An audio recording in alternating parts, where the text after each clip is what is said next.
Yes, people, what's happening? Welcome back to the channel and welcome to another live stream. And what a January window it was for Chelsea. 7 signings, a British record on deadline day with Enzo Fernandez, Mikhailo Mudryk coming in for big money as well, Benoit Badiashile. We've almost completely changed the squad in the space of one window. Boehly and Clearlake are kind of rewriting the transfer book in terms of how things are done, thrashing deals out.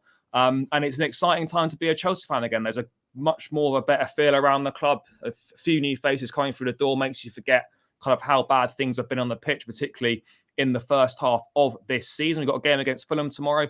Reece James and Chilwell back from injury, Sterling back as well. Things are possibly on the up, you could say. But yeah, loads to chat about, and delighted to be joined by son of Chelsea, Daniel Childs. Mate, thanks for coming on. Really appreciate it. What have you made of Chelsea's January window? I mean, we knew we had work to do. We knew we had signings to make. But I think heading into the window, I don't think any Chelsea fans would have expected the level of investment that we had and the quality and calibre of players that did come in. Yeah, thanks for having me on, mate. Great to be back on. I mean, I think the last time I was on this podcast, wasn't it like Lukaku was injured or something like that? Yeah, it was like Tuchel was still here. We were going to be top of the league and stuff like that. So, yeah, I mean, I always make this joke is that, you know, you don't speak to people for like, if you don't speak to fellow Chelsea fans for even like 6 months, dramatic stuff happens. So, yeah, it's great to be back. I mean, in terms of January, yeah, it's, I remember hearing those briefs like in December, November time around like 5 to 6 to 7 signings. And you kind of just shrug your shoulders or roll your eyes and go, yeah, that's a nice ambition. But we know how January works. And particularly Chelsea in the last few January windows haven't done that much. So to then go into this window and to see all of it come to fruition has been exciting. It has. I mean, it has been chaotic as a bit like the summer, but I think when we actually analyze the signings, I think there is a little bit more method behind the madness, and there's a bit more strategy, if you want to call it, with a lot of these that maybe you could argue, and maybe a little bit more in hindsight, maybe wasn't there last summer. Yeah, no, for sure. I mean, you look at it and I think, you know, Chelsea are clearly hedging their bets on these players turning out well. I guess they're looking at, you know, with these long contracts as well, thinking the trade-off of being able to spread the cost over them is that hopefully these guys will turn out to be pretty good. And if not, then they can probably still sell them on for reasonable resale value. So I kind of like that side of things, going for younger players, young, hungry players. I think at Chelsea for too long, there's been a lot of players that don't want to be at the club, are just kind of happy to go through the motions, pick up the wages, and, you know, don't really get the club. I think now when you're bringing in young, hungry players that have got a point to prove at the start of their careers, you know, I think that's a better place to be. Hungry dressing room again. Things could be positive. But let's start with Enzo Fernandez. Obviously, a British record signing, most expensive midfield player of all time. Protracted negotiations, to say the least. Start of the month we tried, went quiet in the middle of the month, and then we picked it up again with a couple of days to go, and then an hour before the deadline, we get it done. Obviously, it's a massive signing. It's a huge amount of money, a lot of excitement about it. How do you see him fitting into this team? Obviously, he'll go straight into the midfield. But what are you expecting him to bring, and what are your expectations from him in this kind of initial period, second half of the season? Because I think it's important not to put too much pressure on him. Yes, he's 22. Yes, he's achieved a lot. He's a World Cup winner. He's a Copa America winner. One of the most exciting young prospects in football. But this is the Premier League. This is the English media. Everything he does is going to be microanalyzed. I mean, how do you see him dealing with that? It's going to be difficult, absolutely. And, you know, as we know with transfers, Chelsea should know this more than anyone. It's unpredictable. You know, the variables involved in terms of a new country, a new league, a new culture, new players around him. But I think the one thing that gives me encouragement is not only the technical abilities of the player that we've seen already at club and international stage, but if you look through Enzo Fernandez's pretty short career so far, what you learn is that he is someone that naturally naturally gets used to the players around him, the environment around him, and seems to improve those around him as well. I mean, River Plate, that's what happened when he broke through a Chelsea connection under Hernan Crespo, of course, which is a nice little tie-in with Chelsea there. And then with Benfica, I mean, obviously he was only at Benfica for a short period of time, and that is one of the things that has raised alarm bells in terms of spending this much on a player who hasn't actually played that much European football. But look at Benfica, not even in the league, but particularly the Champions League. I mean, finishing top of a group that featured PSG and Juventus. I don't think many people would have expected that. So he is someone, and of course, the biggest thing of all is what he did with Argentina at the World Cup, winning the best young player award at that tournament. So all round, this is someone who clearly has stepped up with a lot of pressure already in his career and seems to thrive off it and seems to have a quality at a young age to deal with that, maturity too. So that's what you're kind of hoping is going to translate to Chelsea. I also just think, and so many of us have been saying this for several years, it's an area of the pitch that Chelsea just haven't invested in properly for so long. I mean, I don't really count Fernandez as a loan. Dennis Zakaria actually has been better than a lot of us thought he was going to be, even though he is injured at the moment. But I'm talking about serious, like putting down a marker that this is your midfielder. And this is the first time since, we go back. Kante probably, isn't it? I mean, I'd say in terms of just like Yeah. a bigger permanent signing, I'd say Kovacic in 2019, or you'd say Jorginho in 2018, and it feels quite ironic that the day Jorginho leaves Chelsea, we sign Enzo Fernandez. There's a neat kind of transition of power in central midfield there. So yeah, all around it's that. I think in terms of what I look at from Enzo Fernandez is he maybe isn't the exact profile I was looking for, like kind of that dominant kind of physical player like Nemanja Matic. Would you have preferred Caicedo this month instead? As more of a profile? I mean, no, I think I out of Enzo or Caicedo. I mean, what Caicedo has going for him compared to Enzo is clearly Premier League experience. Yeah. And he has that. And you also aren't paying a British record fee probably for him. But I mean, Brighton and Brighton fans may beg to differ over what I was hearing regarding Caicedo and what they wanted for him and what they believed he was worth over the summer and also during this window. So it's tough for me to kind of sit here and go which one's going to be better than the other. But I think with why I like Enzo is that passing quality, is the fact that you're getting someone from a creative aspect. As much as I've been annoyed by the lack of physicality in Chelsea's midfield, I've also been annoyed by the lack of creativity in Chelsea's midfield. And I think that's what Enzo Fernandez mainly is going to bring, even if he is starting off as maybe a deeper playmaker rather than say a number 8. But we know in his career, I mean, just to go on a little bit more, like he has played 8, he has played 10. There is a versatility to him as well. There isn't just like he's this set specialist player, which is another problem Chelsea have had of buying players, particularly in central midfield, that are kind of more specialist. And I don't think Enzo Fernandez, from what we've seen so far, fits into that category, which is good.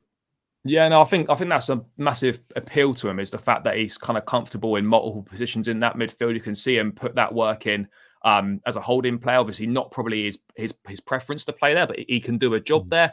And then that box-to-box role, that range of passing you talk about, the fact he's got a goal in him. I remember at the World Cup, he scored a great goal for Argentina against Mexico.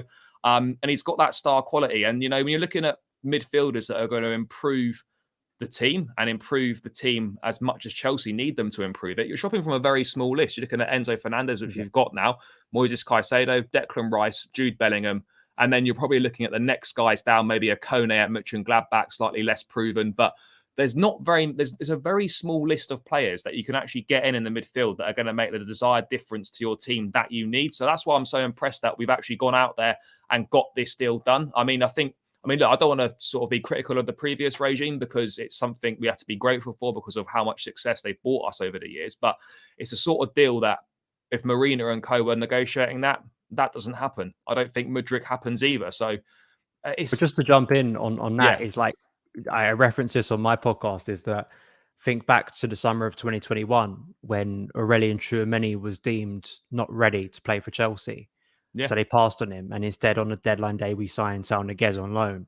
And Aurelien Tchouameni is then going for what, 80 to 100 million to Real Madrid. And we can't rival the bid because of the sanctions. So I do agree with you. I think the new ownership absolutely has to take blame for not rectifying not just central midfield.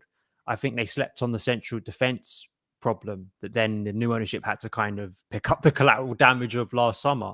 So it's been an area for so long that has been overlooked, and it's just quite baffling when you look at the number and the money we've invested in attack, but then you look at in defense from the goalkeeper point of view. I mean, literally it felt like at some point Chelsea, it was almost like an in-joke. How much can we spend everywhere except midfield, which in my opinion is one of the most defining parts of our squad.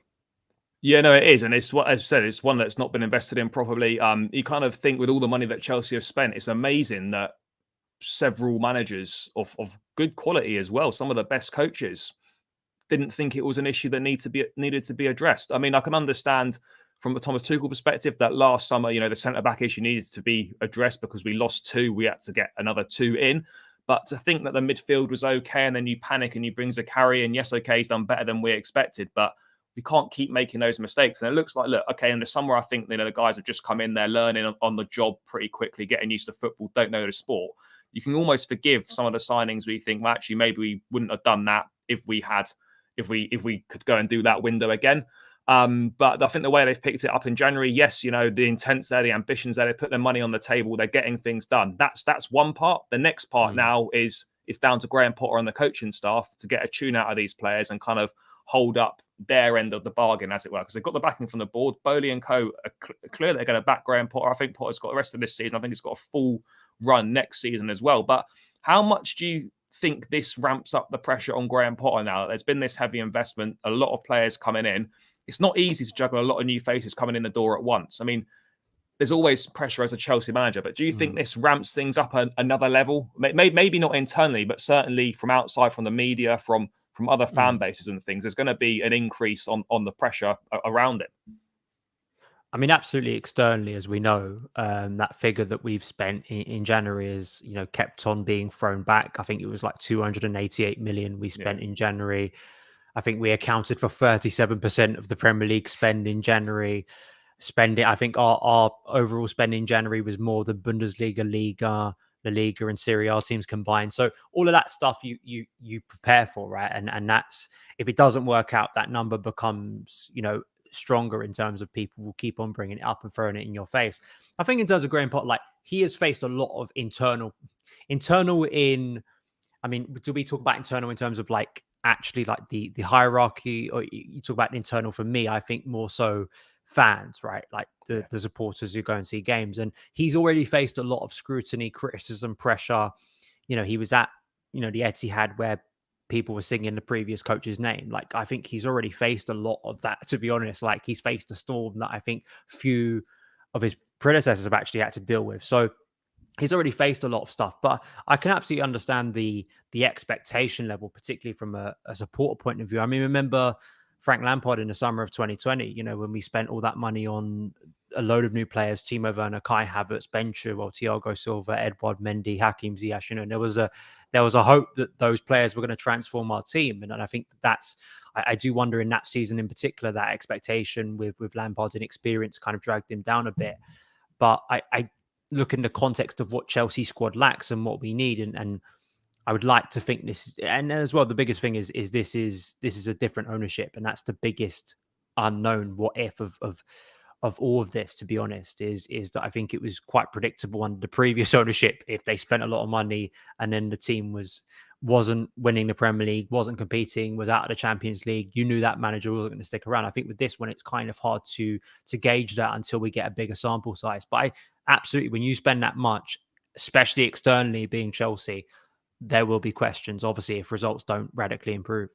Yeah, and I think, I've never got on Potter's back in terms of wanting him out, not thinking he's good enough sort of thing. But I can almost understand to a certain extent why some people kind of jump to that conclusion, because a large percentage of the fan base has grown up under Roman, only known Chelsea under Roman, and the default action to not doing well was to get rid of the manager. So it's always the default reaction to go to, things aren't going well, so it must be the manager's fault, he needs to go, rather than actually looking at things with a bigger picture and accepting that actually, he could do better in certain things, but actually he's been dealt a pretty poor hand, being parachuted into a mess, new ownership, and all sorts. So I think now is the time for Potter to kind of up things a little bit. He's got new players at his disposal. And I'm not asking us to win every single football match, but I think want to look at seeing kind of a clear route to progression, that we are getting better, using this kind of second half of the season to lay the foundations for next season, where we can have a full pre-season.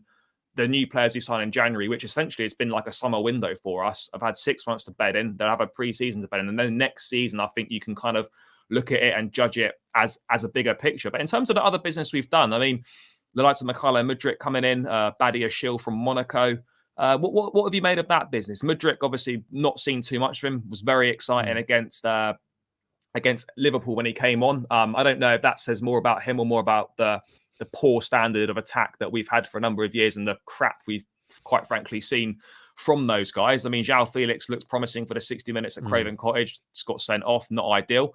What have you made of the kind of the other signings? I guess Mudryk, Felix, Badiashile. Badiashile looks like he's been playing for years in the Premier League. Really quite surprised. I think a lot of people thought we'd end up going for Gvardiol instead. But I mean, maybe we still will in the summer. I don't know. But I mean, yeah, your thoughts on those three, because they're kind of the three other main signings.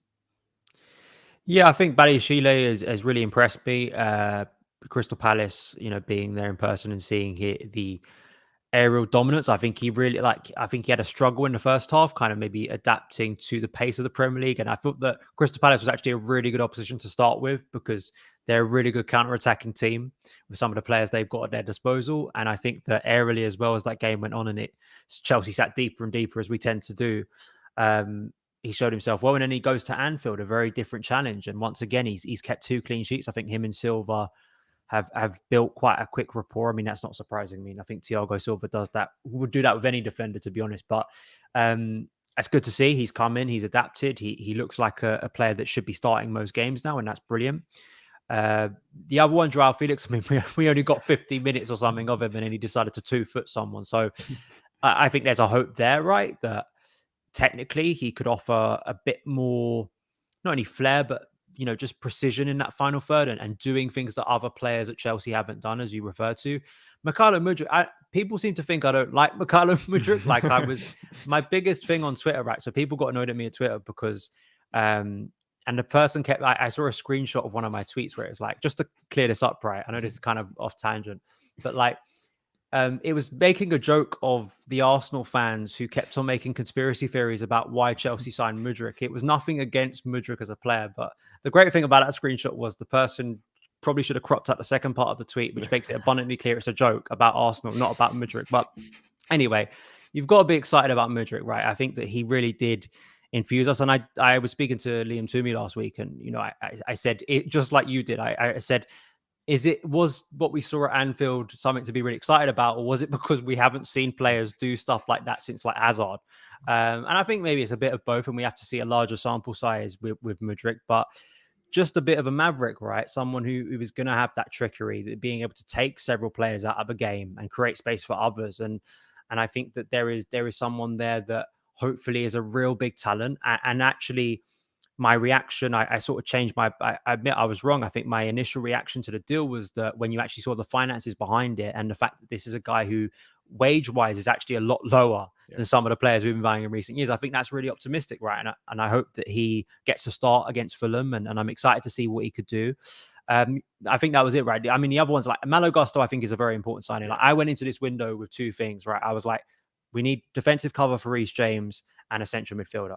We've done both, and there is a compromise that we don't get Gusto until the summer. But I liked the fact on that situation that the club couldn't get their first choice now, but they didn't buckle and go, well, we'll just go to appease everyone. We'll go and get someone else who isn't our first choice, either like a 6-month loan or an aging player that doesn't really suit us. I like the fact that they didn't compromise on that. I think that's a real positive. So all round, I mean, you go through David Dacha Fofana, I think could be a player that offers us great value. Andre Santos, I think, is a player that my mate Ollie Glanville is very excited about, seeing what he's doing with Brazil at the moment. I keep Nori Madueke, speaking to people who've watched him have said that it's tough. You keep on forgetting how many players have actually signed. So, man, I completely forgot about him. Yeah. Yeah. Nori Madueke is someone who, again, a bit like, Mudryk, there's an excitement there. You have a raw talent on the wing and someone who, again, just adds a bit more intensity to Chelsea's game. I just think we haven't had for so long. You want direct players, right, in that attack. And if you look at Fernandez, what he does, you look at Mudryk, I see players who can be more direct. And I think that's been one of the biggest frustrations watching Chelsea over the last 3 or 4 or 5 years, right? We haven't had those players. So if those players give us that, and I think Badiashile from a deeper position, like technically on the ball, I think he's encouraged me as well. So when you actually break down those signings and you look at the ages of them and you look at what they could become and they could offer greater value to Chelsea in upcoming years, I'm mostly positive about it, even if when you're actually in the heart of the window, it all feels a little bit chaotic. I think it always will when that many players are coming in. You almost feel like you're sort of a rich Nottingham Forest to an extent. But Yeah. at the same time, like when you actually strip it back and you think we've addressed positions that we need to address, we've bought in players young, hungry, have got good resale value. I don't think, all right, you could argue we've overpaid for Enzo Fernandez. Is Enzo Fernandez worth that much money? There's no release clause in the contract. It doesn't go for that much money. But, we wanted the player. And you're buying not just him now, but you're also buying how good he could become in the next few years. And I think that's the same with Mykhailo Mudryk as well. And the way we structure these deals also, it's not all that money's not going out in one go. Yes, we've committed to spending that much money. And, in the case of Mudryk, we want to spend 100 million euros because the 30 million in add-ons, most of that's based on winning the Premier League and the Champions League during his time here. So you want to pay that because it means that it's worked out for the player and it's worked out for the club as well. I mean, in terms of outgoings, there wasn't many in the window. What did you make of the mess that was Hakim Ziyech's loan deal to PSG? He was in Paris, he'd done the medical, he'd done the PSG media. And PSG's version of events was that Chelsea sent the wrong documentation through 3 times. Chelsea deny that. All a bit of a mess, but ultimately Ziyech doesn't get his loan move, and he's back at Chelsea. I mean, first of all, what did you make of that sort of a mess? Obviously, we weren't kind of fully focused on everything because I think everyone was involved in trying to get the Enzo deal done. But yeah, what did you make of that? I feel a bit sorry for Ziyech because he doesn't want to be at the club. He wanted that move.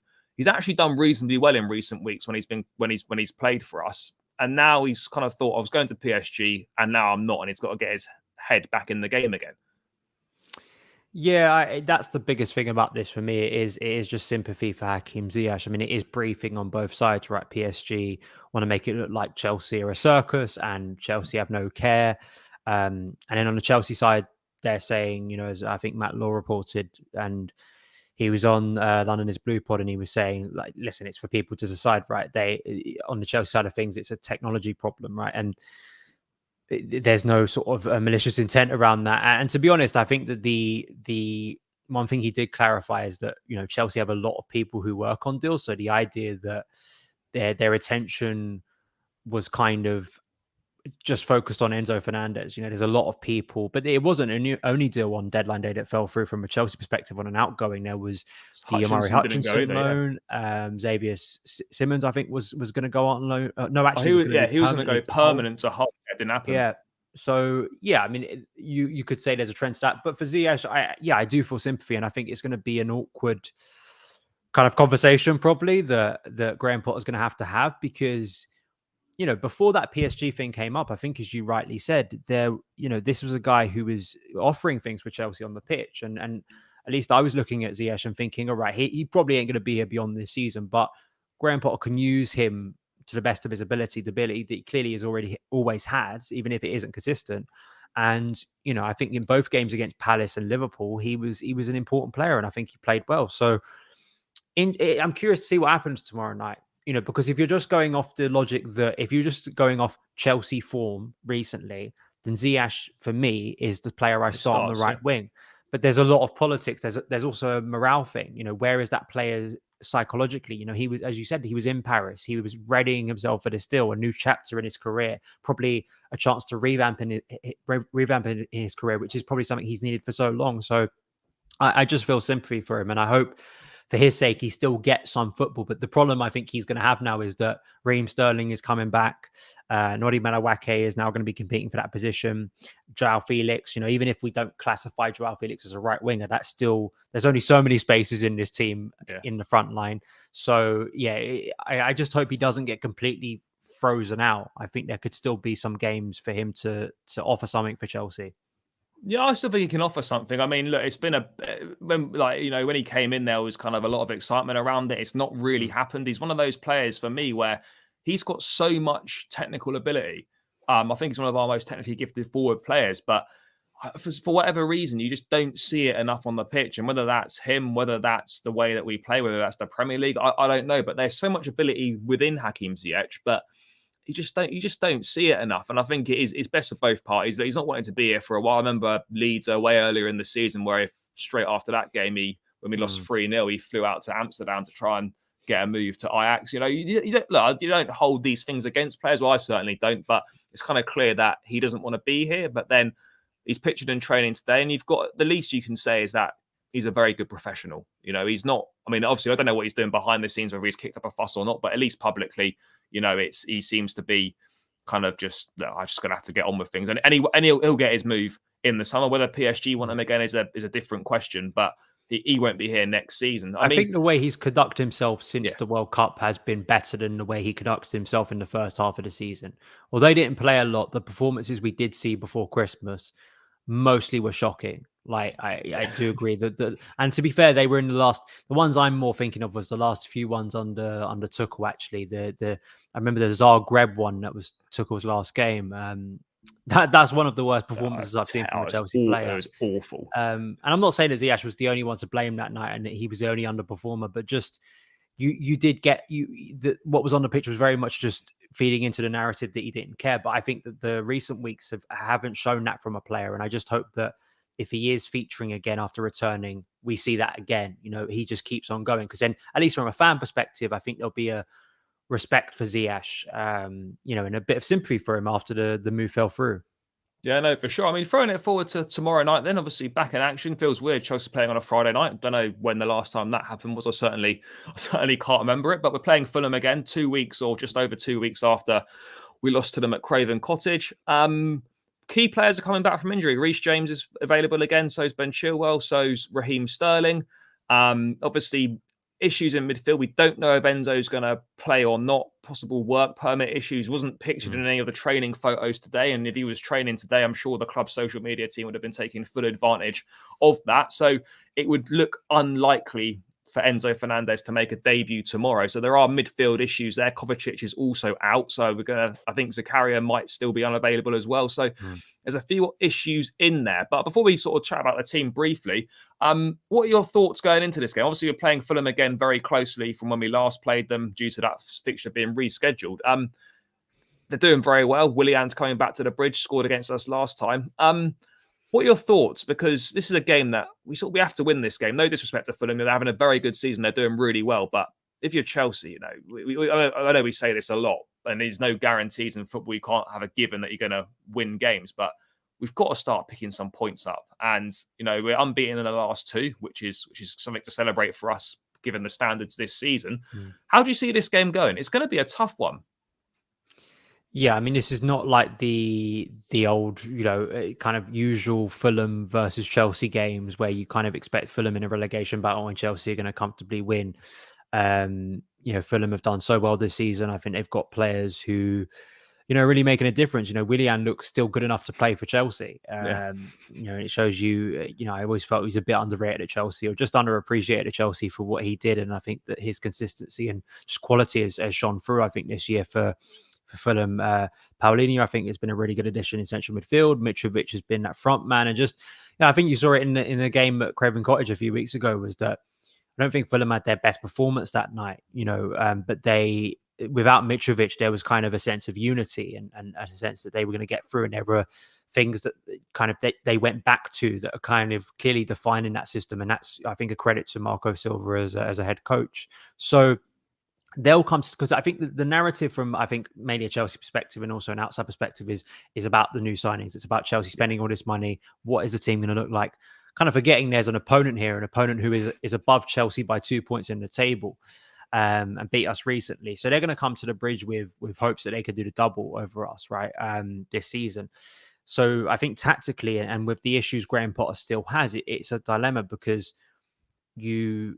I think with the Ben Chilwell and Reece James question, it's like, do you throw them in from the start? I mean, he kind of said earlier that the players who are returning from injury are not ready to start 90 minutes. And, I think that the only one, Ruben and Sterling would be the two that I'd say, okay, from that, I kind of infer that probably those two may be the ones that start or more likely to start, because it's more natural you take off a wide player like in the 60th minute than you do a right back, for instance. But I mean, we do have 5 subs now, so you could see Reece.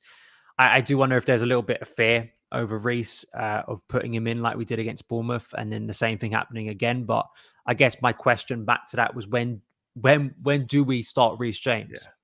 Because I think that fear tomorrow night is probably would still be there a week later against West Ham, wouldn't it? Like I don't know. At some point, Reece James is going to have to start a game for Chelsea again, and we need him to start a game because he's a quality footballer for us, a transformative player for us, as we know. So I'm just curious to see whether Graham Potter goes there and does it, because I actually think that Trevor Chalobah has been sort of a serviceable right back / right centre back in the last few games. Like for what, compared to say Cesar Azpilicueta, I think he makes a lot more sense in that role rather than Dave, unfortunately, at this point. And Cucurella actually had a decent game, I felt, at Anfield, considering all the criticism he's got. Yeah, like he ain't peak Mo Salah. I mean, but he made Mo Salah look like he was still a Chelsea player. So I thought that was a decent performance from Cucurella. So that in itself is a big question. And as you say in midfield, if Enzo doesn't get the work permit, if he doesn't start, then you've kind of got, I think, more of a big dilemma in the sense of the configuration of that midfield, because I think it's more likely he plays kind of a 4-2-3-1 maybe. Gallagher's going to definitely play. Yeah. And so is Mason Mount. But then you wouldn't play that as a pivot, would you? So, I mean, well, we might have to. But you wouldn't. Obviously, Yeah. I think I'd like to see Chukwuemeka start personally. Like I've been really impressed by him, and I know some people be upset. I mean, people are always upset online when Mason Mount starts, but I don't think Mason Mount is, obviously it's not a new thing to say Mason Mount has been struggling this season. Yeah. But I kind of felt like it would have been a good time to kind of give him a bit of a rest, or just give someone else a go and maybe get that fire under Mason. But the problem is this season is you don't have tons of options to do that. Graham Potter doesn't have the luxury of saying, just have a rest, mate. I've got a full deck to play with. Mason will probably play because out of the players available to him, who the sort of senior ones you'd say, and you would say Mason Mount there. So that is in itself is a question, isn't it? Do you think there's any possibility that Reece James could play in midfield? I know we've seen it maybe once or twice. I think we saw it last season or a couple of seasons ago in the Champions League, where Zenit he played there.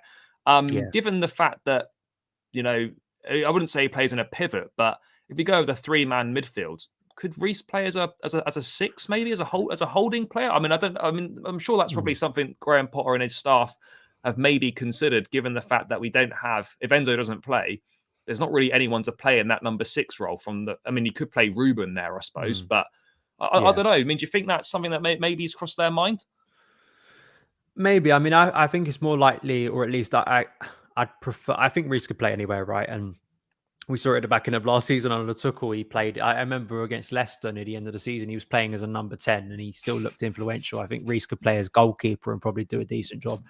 But I think that, for Reece, I'd maybe prefer to see a switch. If you're playing a back three, what I would do personally is move Trevor Chalobah up to a defensive midfield role. I could do that as well. Where he has played on loan before and played a little bit. I think Tuchel tried it once or twice last season and play him as a DM, and then you move Reece James to a right centre-back role maybe. I don't like playing Reece as a right centre-back.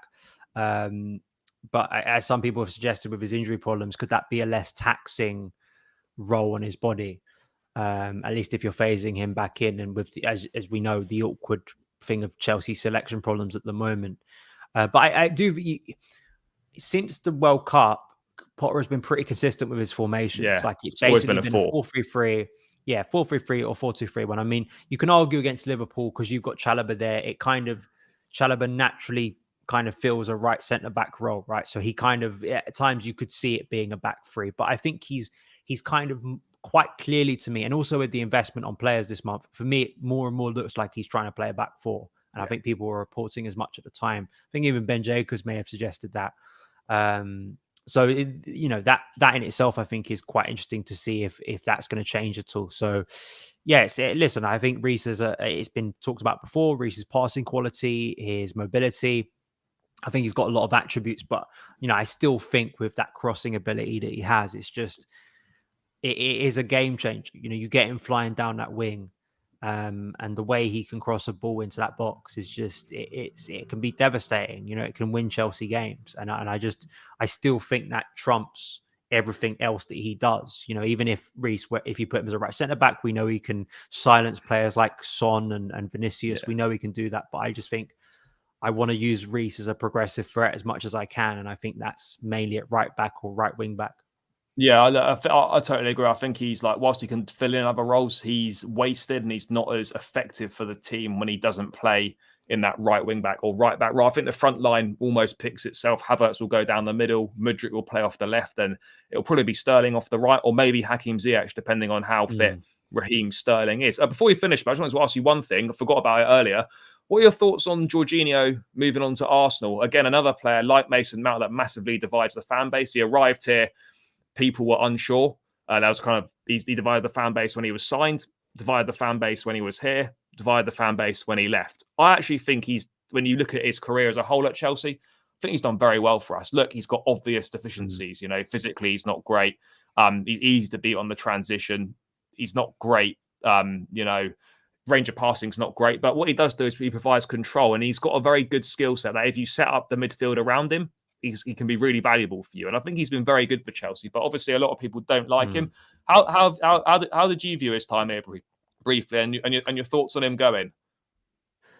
Yeah, I mean, I'm mainly positive about Jorginho. I think if you take the social media noise that has been around him since 2018 and you just put that to one side where it probably should go, to be honest, and you just look at the player, you look at his career story, I think it is a really inspirational story, to be honest. I mean, you track it back to when there's some brilliant articles done, interviews with him as well, that I suggest people go and read of when he moved as a youngster from Brazil to Italy.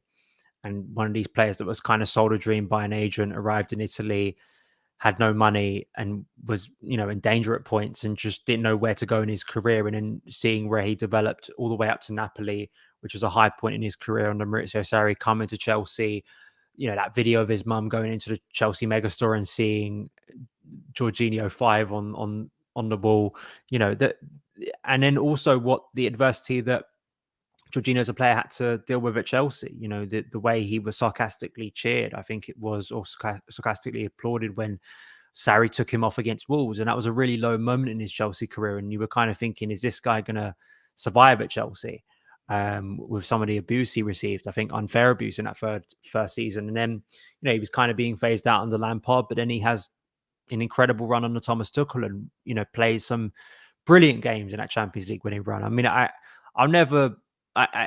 still, we don't have N'Golo Kante, we don't win the Champions League, but that doesn't mean that Jorginho didn't play a massive role in that win, and seeing the emotion on his face in the semi-final and mainly that final at the full-time whistle.